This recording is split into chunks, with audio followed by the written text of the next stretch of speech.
Earl Waters, Rio Rancho, 87144, has had a lot of days New Mexico. like this. Nothing at all. He's been waiting for a check, a big one, from his mother. She was sick just before Christmas time, and she wanted to make sure that all of us had a good Christmas. Earl's mom died, and he's waited 3 weeks for her final gift. His sister sent him one check already, first-class mail, but it took too long to get to Earl. So I called my sister. We stopped payment on it. It cost $35.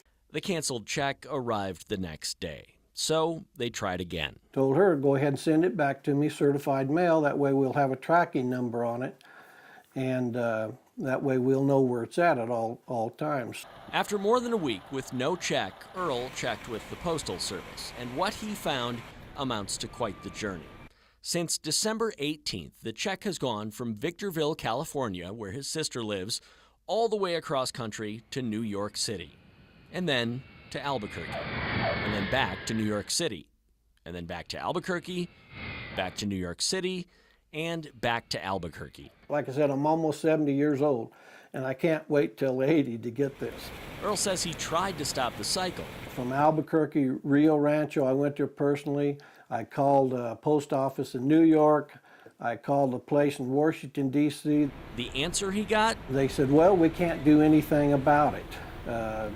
I said, what do you mean you can't do anything about it? You can't pull it from the conveyor belt, you know, when it's going back to Albuquerque. They said, no, you don't understand. It's all automated. In fact, Earl says, someone at the Postal Service actually told him they wouldn't be able to catch the eternally looping check until the envelope it was in wore out. From going on all the conveyor belts and stuff. So if it falls apart, he said, we'll be able to put it in a new envelope and send it to you.